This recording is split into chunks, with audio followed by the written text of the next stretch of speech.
welcome back to my house, welcome back to my channel. Today we're gonna take a look to the classic HENDRIX chord. But before to continue, I suggest you to subscribe, and as always I remember you that my English is very dangerous. So let's go! What is the classic HENDRIX chord? The classic HENDRIX chord goes like this. So what exactly it is? This is E7 raised 9. Okay? So imagine a classic E7 chord, barbershop 7 chord, but with a raised 9, which in the case of the E chord is a G natural. Okay, so what's the great thing about this type of chord? If you think about a classic E7 like this, the notes on the piano or the sheet music, if you have to write down an E7 chord, the notes are E, G sharp, B, D natural. Okay, the main note, the most important one, is obviously the G sharp, okay? Because it's the third of the chord, and the third make a chord major or minor. So if you play E major, you have the G sharp here. If you play E minor, you have the G natural, okay? So why it's so cool, the HENDRIX chord? The HENDRIX chord is cool because you have the major third, which is the G sharp, but also the G natural, which is not the minor third in this case because it's an octave higher, but it's the 9, the raised 9, okay? Sharp 9. So it's a strange kind of chord because inside himself you have the major third and the minor third, okay? So it's major but with something minor inside it. Jazz players call this type of chord altered because if you have a non-standard 5th or 9, the chord is altered. So it's pretty dissonant.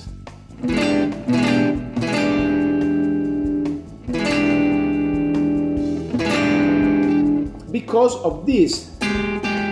This is a very dissonant interval. It's a G at the same time a G sharp.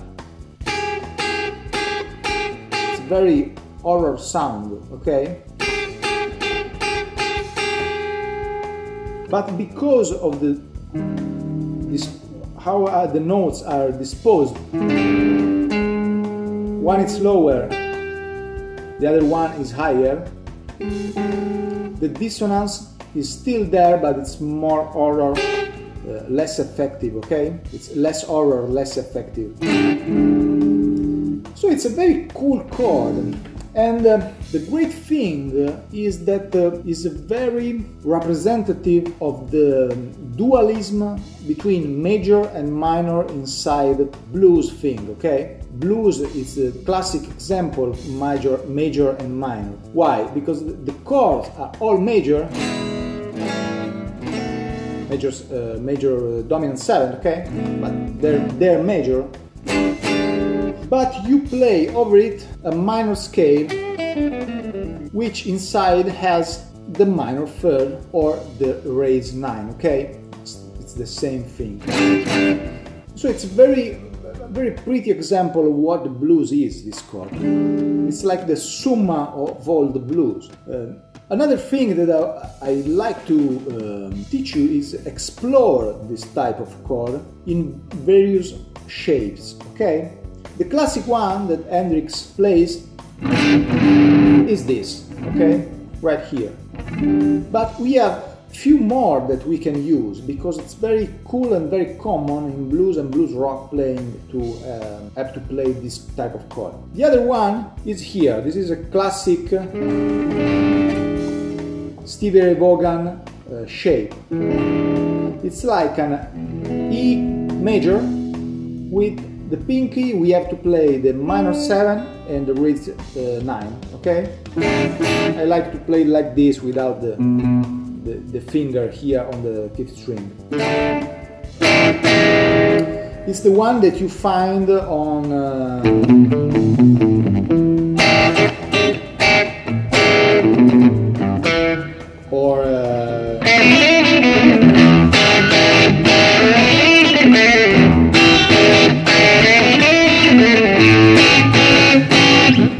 So another cool thing is that the raised 9, the sharp 9 here, is perfect voice leading when you have to go to the 4th chord.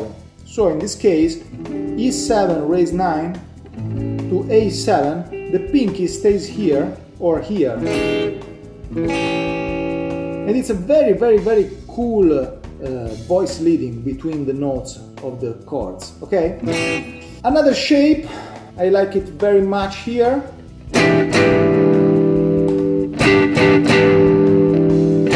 This is a Robben Ford kind of shape. You have to play the root here with your middle finger, major 3rd, 7, and the raised 9, okay? So it's like the classic E9 non-altered here, but played with a whole string in the direction of the ceiling, okay?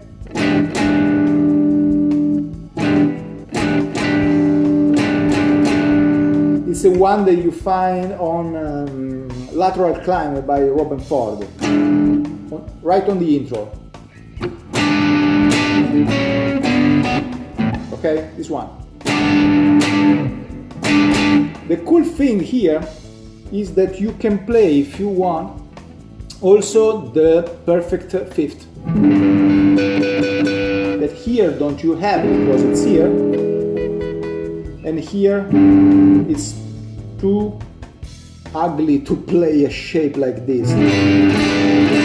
Here instead it's very, very comfortable. But there are other few shapes that I like to teach you. One is this. This is a more of a kind of Landau or Alan Allsworth thing, okay? It's very open wide. Where the root is here, we have the major 3rd in the bass, minor 7, and the sharp 9. Same kind of chord. You can play it here, exactly the same note, but on other strings. I think it's very cool, but above all in the key of E, when you can play the open 6th string, I think it's very, very, very cool. So this type of chords, you can call it Hendrix chord, you can call it 7 raised 9, 7 sharp 9. It doesn't matter, it's a very, very cool chord that you can find on a lot of tunes. Hope you enjoyed, as always, the lesson. See you next time, bye bye. Next video we will see how to improvise on the Hendrix chord. Ciao!